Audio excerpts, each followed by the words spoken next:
శశికళకు షాకుల మీద షాకులు తగులుతున్నాయి.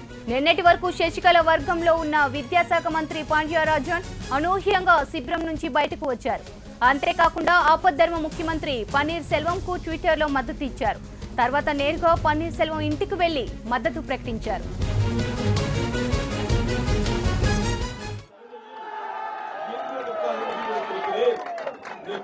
அங்க இருக்கிற ஒவ்வொரு எம்எல்ஏக்களும் ஒவ்வொரு சட்டமன்ற உறுப்பினருக்கும் இருக்கிற ஒரே எண்ணம் கழகம் ஒன்றாக இருக்க வேண்டும் என்பது அனைவரும் இங்கே வருவார்கள். எந்த நிலையிலும் பிளவு என்பது வரும் என்று எதிர்பார்த்துக் கொண்டிருக்கும் திராவிட முன்னேற்ற கழகத்திற்கு ஏமாற்றம் தான் கிடைக்கும் என்பதை உறுதியாக சொல்லி வருகிறேன். எந்த மாற்று கருத்தும் கிடையாது. எல்லாரும் நாங்க ஒன்னா இருந்ததுக்கு காரணம் கழகம் பிளவுபடக்கூடாது என்ற ஒரே எண்ணம். ஆனால் நாளைக்கு வாக்கு கேட்க உள்ள கீழே போய் இறங்கி நின்னோம்னா அங்க இருக்கிற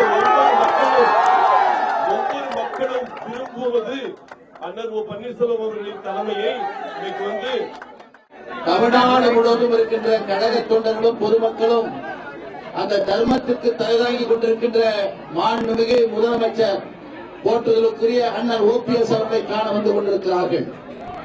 அந்த தர்மத்திற்கு எதிராக சதிராட்டம் செய்யக்கூடிய அதர்மத்தை வழிநடத்தி செல்கின்ற திருமதி சசிகலா அவர்கள் கவர்னரையே மிரட்டுகின்ற விதமாக இன்று குரல் கொடுத்திருக்கிறார்.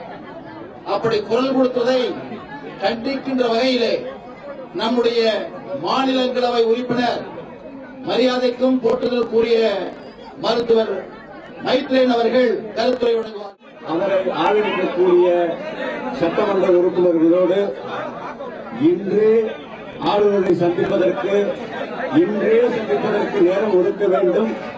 அடுத்த கட்ட ஆட்சி அமைப்பதற்கு அடுத்த கட்ட நடவடிக்கை கொடுத்து விவாதிக்க வேண்டும். இல்லை என்றால் இந்த நாட்டினுடைய இறையாண்மையும் தமிழகத்திலே ஜனநாயகத்தை காப்பாற்றுவதற்கும் அச்சுறுத்தல் ஏற்படும் என்றெல்லாம் அவர் எழுதியிருக்கிறார். ஆளுநரை சந்திப்பதற்கு நேரம் கேட்பதற்கு அவருக்கு உரிமை இருக்கிறதை கேட்டுக் கொள்ளட்டும்.